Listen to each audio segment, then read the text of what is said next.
In this episode, we meet Spock's parents, Ambassador Sarek and Amanda, on Journey to Babel. Compliance, the final frontier. Tom Fox is the voyager of trekking through compliance. His mission? To explore the original series and seek out and share what it can teach you about compliance.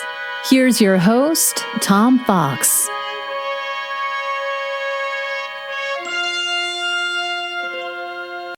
Trekking Through Compliance, Episode 39, Journey to Babel.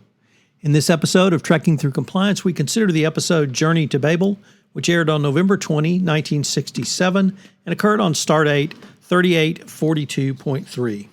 Story synopsis.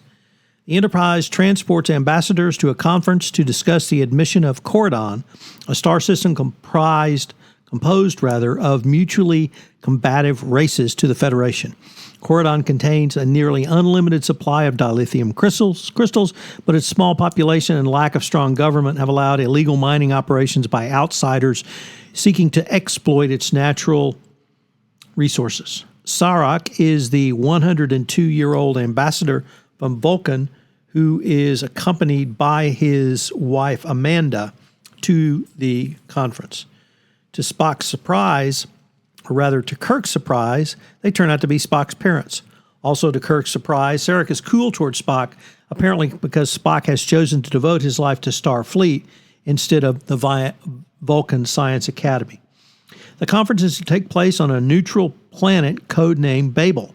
McCoy questions Amanda about Spock and finds out that as a youth, he had a pet Sela, which is a sort of a fat Vulcan teddy bear with 6-inch fangs. Meanwhile, Uhura has detected an unidentified transmission from the Enterprise itself, and Chekhov subsequently detects a small ship of unknown origin paralleling the Enterprise just out of phaser range at warp 10. From Section A3 on Deck 10, Lieutenant Joseph reports that Tellerite Ambassador Gav has been murdered. Kirk ascertains the death was instantaneous following the expert breaking of his neck. This brings Sarek under suspicion since he had been involved in an altercation with the Tellerite after accusing his people of smuggling from Corridon. However, when Kirk begins asking Sarek questions, Sarek suffers from a malfunction in one of his heart valves, a Vulcan equivalent of a heart attack, and could not have engaged in the attack on the Tellerite. Meanwhile, Spock detects titanium emissions from the alien ship's hull after it transmits a message. Uhura determines that the message was received somewhere aboard the Enterprise. However, Spock is unable to decode the fragment of the message which Uhura has intercepted. Sarek reveals that he has had 3 previous Vulcan heart attacks and has been taking a drug to combat it. It requires an open heart operation, but the ship stores do not have a sufficient supply of Vulcan blood, especially of Sarek's rare Vulcan T negative blood. Despite the fact that Spock's blood is a mixture of human and Vulcan factors, he can provide a blood transfusion to Sarek after McCoy uses an experimental stimulant to increase the rate of blood production. The Andorian Telev, a minor member of the ambassador's staff, attacks Kirk near Deck 5 and stabs him. Kirk requires medical attention, so Spock assumes command. Under these circumstances, he cannot take time off to give the transfusions to Sarek and cannot pass command to anyone else because he is best qualified to command the Enterprise. His mother pleads with him, but he refuses. Finally, Kirk pretends to be healed and takes command from Spock, ordering him to sickbay. Uhura detects another transmission originating from the Enterprise, and this time it is pinpointed from the Andorian and the brig. A search by security reveals the transceiver hidden in a fake antennae. The Enterprise is then attacked by the alien ship while Spock and Sarek are on the operating table, endangering both lives. It is moving too quickly to be hit by the Enterprise and is able to damage the Enterprise sufficiently that it loses a shield. Kirk fools the alien ship by turning off its shields and internal power, lulling the enemy ship in for the kill. After Kirk disables it, it self-destructs. In one of the cheesiest ending scenes, Spock, who is recovering from the operation, surmises that the perpetrators were Orion, since Orions are known to have been smuggling dilithium from Cordon and anxious to prevent interference. McCoy confines both the injured Kirk and the recovering Spock to sickbay, shushing all protest, ending with, quote, "Well, what do you know? I finally got the last word," end quote. So what's the fun fact for this episode?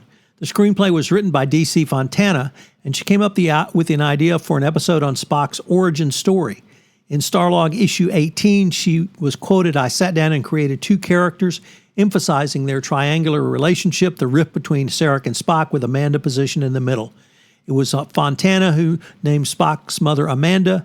She chose that name because it means worthy of being loved."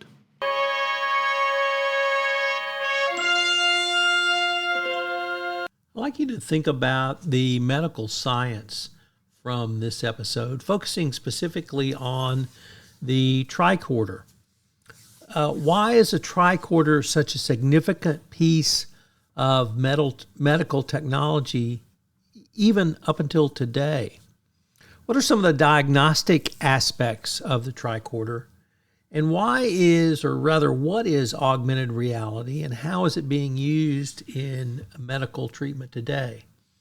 In the science of Star Trek, the medical portion is actually closer to much of the science of today, and these three questions I pose to you really illustrate how far along medical science has come in both diagnostic care and treatment, and also in surgical techniques. Going forward, we still have to cut people open, but we are moving towards the day where some of the surgical techniques utilized on Star Trek may become part of the operating theater. So when you take a look at this episode, think about it from the medical perspective, and how many of the advances you've seen in your lifetime have come to pass. And we're really closer to Star Trek than we were in the 60s.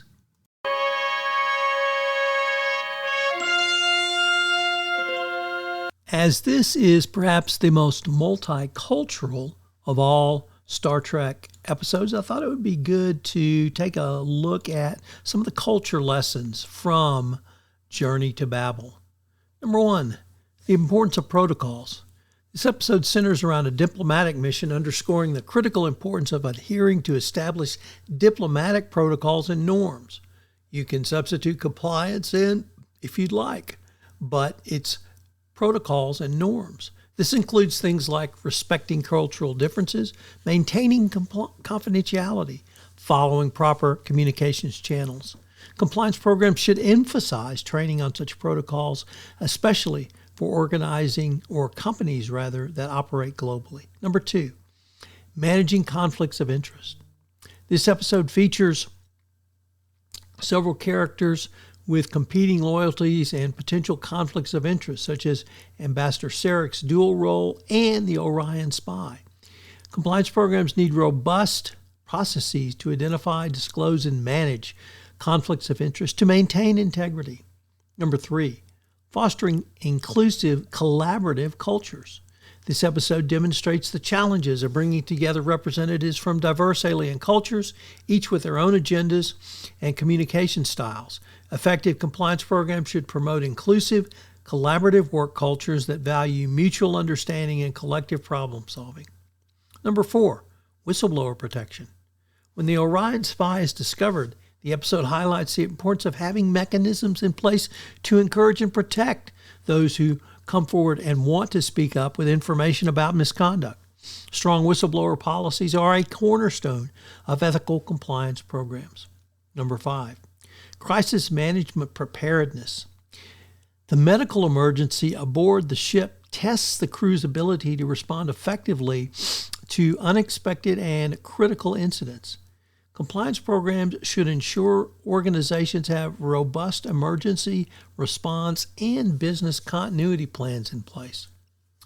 And number six, cybersecurity vigilance. This episode alludes to the importance of secure communications as the Orion spy attempts to transmit sensitive information. Compliance programs must prioritize cybersecurity measures to protect against data breaches and information leaks. Journey to Babel provides several valuable lessons about diplomatic protocols, conflict of interest management, inclusive culture, whistleblower protection, crisis preparedness, and cybersecurity, all crucial elements of a comprehensive compliance program. But culture is at the center of them. Join us tomorrow where we take up the episode Friday's Child. If you enjoyed this episode of Trekking Through Compliance, you can help it grow by sharing it with the biggest Trek fan you know.